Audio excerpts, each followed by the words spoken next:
Welcome back to Dig It with Raven and History with Kaylee.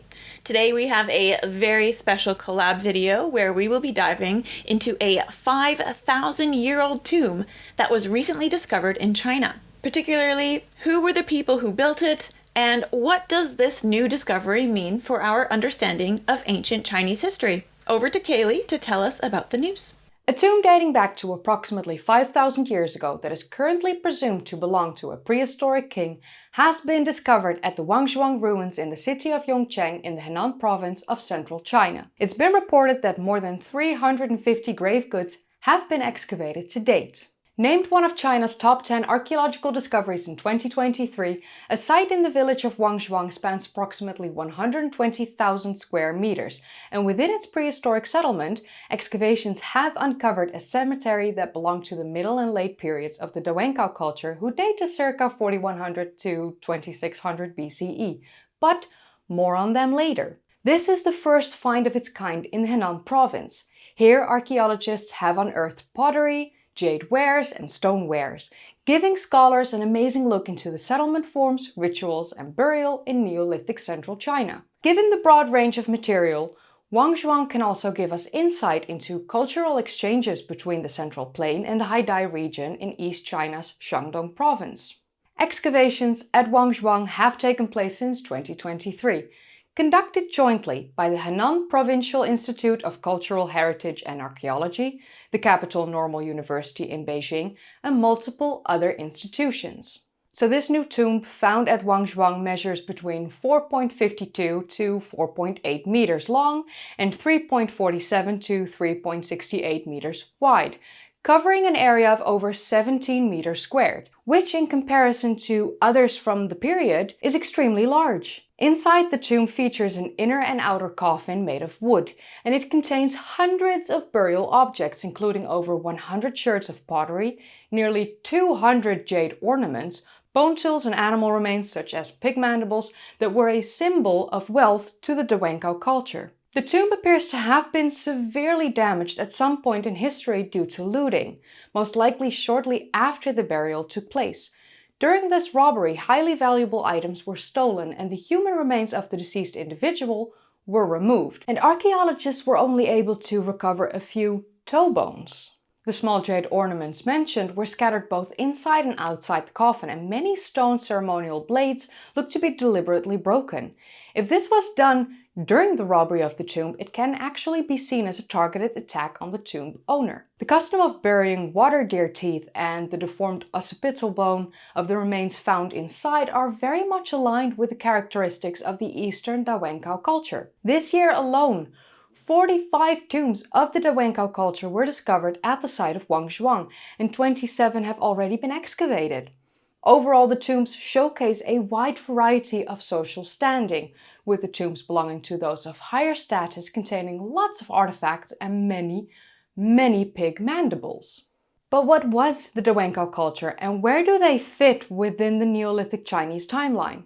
Over to Raven to tell us more about this fascinating time and people. Studying Neolithic cultures in China is extremely important in shaping its history because traditionally it was believed that civilization in this area of the world first emerged in the Yellow River Valley and then spread out from its center. But recent archaeological excavations have revealed that there was a number of distinct and independent Neolithic cultures in various regions that interacted with and influenced each other. For example, we have the Yanbo culture that existed between circa 5000 to 3000 BCE in the middle of the Yellow River Valley, and later, but overlapping slightly, we have the Longshan culture in the east that dates to around 2500 to 2000 BCE. And of course, we have the Dawenkou culture in the middle, among others. The Dawenkou culture emerged around 4100 BCE in the Shandong province of eastern China. It overlapped chronologically with the Yanbo culture and is considered to be one of the precursors to the Longshan culture. Settlements belonging to the Dawenkou culture are mainly centered in the area of the Taiyi Mountains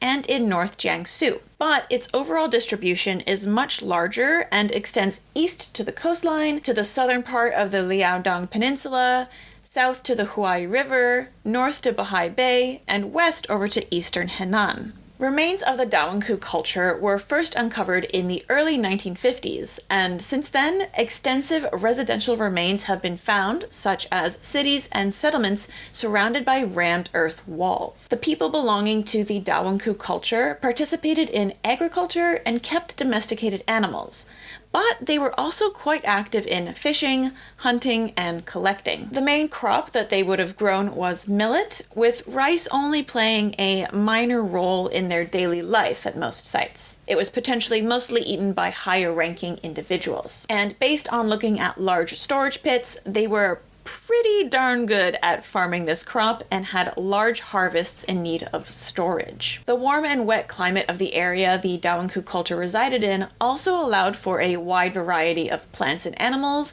as well as freshwater fish and mollusks. Animal husbandry became quite an important factor for sustenance, and we can see that they kept and ate pigs, dogs, cattle, water buffalo, and chickens. Pigs appear to be of particular importance, both practically and spiritually, as archaeologists consistently find large quantities of pig bones at sites. Plus, many Dawenkou burials include whole pigs, pig heads, or pig mandibles in them. Pigs likely were an indicator of wealth in Dawenkou society. People also hunted wild animals such as birds, roe deer, tigers, bears, wild boars, wolves, badgers, and raccoons. Nautically speaking, there is also evidence of the Dawenkou collecting oysters and eating turtles, clams, and alligators. The Dawenkou also made delicate wheeled-turn pottery of various shapes and in many colors like red, white, brown, yellow, and even purplish, which would have required people to specialize in this skill, especially for the thin black pottery with its lustrous surface. Some of the pottery was also decorated with interlocking curved lines, flowers, circles, triangles, and 8 pointed stars. We can see that from the increase in types of vessels beginning to be created during the Dawenkou period, that people started having more diverse needs for cooking, eating, drinking, storage, banquets, and funerals. People's lives were becoming more and more complex during this period, and their technology was reflecting that. Other craft items that the Dawenkou made were ornaments fashioned out of jade, bone, and stone, and several types of musical instruments. These instruments appear to be associated with those of high social status and include bone flutes, turtle rattles, and the earliest examples we have of alligator skin drums. Looking at burials from the Middle and Late Dawenkou periods, we can see a growth in the differentiation between social ranks within their society. What we see is larger quantities of pottery and pottery of higher quality in graves belonging to those of higher social status. There were also other signs of significant social change during this period in Neolithic China. This is when we start to get more settlements and larger habitats surrounded by medium and smaller sized ones that form essentially a hierarchy of living places. Archaeologists have also found 2 sites with moats or artificial trenches and surrounding rammed earth walls. These indicate that these settlements were the remains of cities with fortifications. This apparent settlement hierarchy suggests to some that the Dawenkou culture had developed into an early state formation or complex chiefdom with large capital cities ruled over chiefs or king-like figures that were then surrounded by smaller ones. We also have archaeological evidence for various social customs and ritual activities that the people of the Dawenkou culture practiced. For example, the Dawenkou practiced tooth extraction for both males and females. They usually took out 2 teeth, and this is possibly for some sort of celebration of hitting puberty or even a sign of marriage. Abrasions noted on skulls found in Dawenkou burial sites show that they held small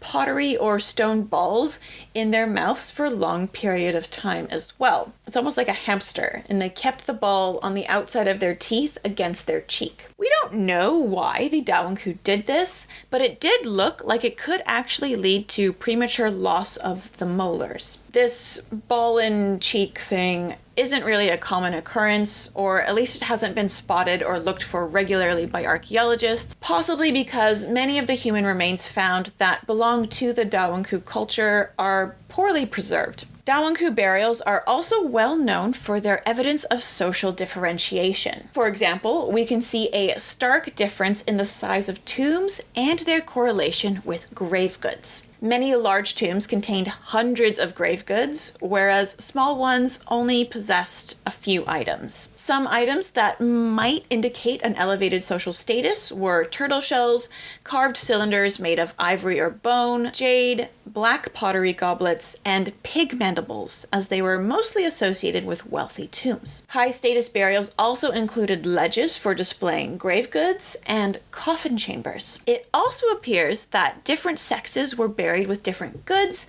indicating that there was a division of labor based on gender, something that became much more pronounced in the Neolithic period. Some pottery with incised images found at 8 sites belonging to the Dawenkou culture has also led some Chinese scholars to suggest that these picture characters may represent the earliest known Chinese characters. The artifacts bearing these inscribed characters all date to the late Dawenkou period, so around 2850 to 2650 BCE. And so far, 10 forms of characters have been identified that look like they're based on real images. For example, there's a circle that probably represents the sun, 5 peaks portraying a mountain, and curves representing feathers. Most sherds with picture characters were found in high-ranking burials, meaning that within this stratified society, writing or specific symbols could have been gate-kept by or restricted to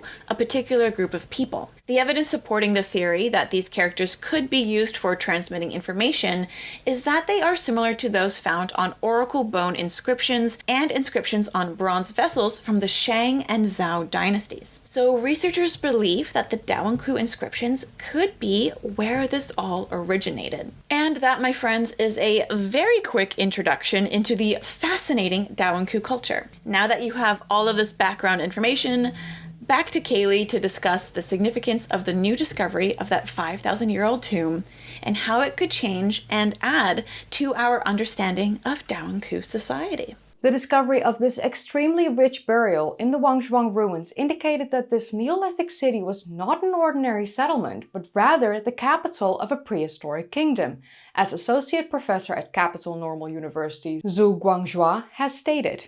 That means that the individual buried in what has been described as the largest and most richly furnished tomb of the Dawenkou culture could have been a king who ruled during the mid to late Dawenkou period. This year alone, over 1,000 artifacts from burials alone have been unearthed at Wangzhuang. The fine pottery, stone tools, and jade artifacts clearly demonstrate that there was a division of labor and a high level of productivity during this time. Even in Neolithic times, there appears to have been a clear social hierarchy and class stratification for the Dawenkou people, and they might have even had a king or possibly regional rulers. What's even more exciting about the finds from this latest tomb is the indicator that the Wangzhuang ruins were a prehistoric cultural melting pot where diverse cultures would have come in contact with one another, interacted, and traded ideas and items. It's evident that the residents of prehistoric Wangzhuang were influenced by cultures from the eastern and central regions of China, as well as by societies living in the Yangtze River Basin.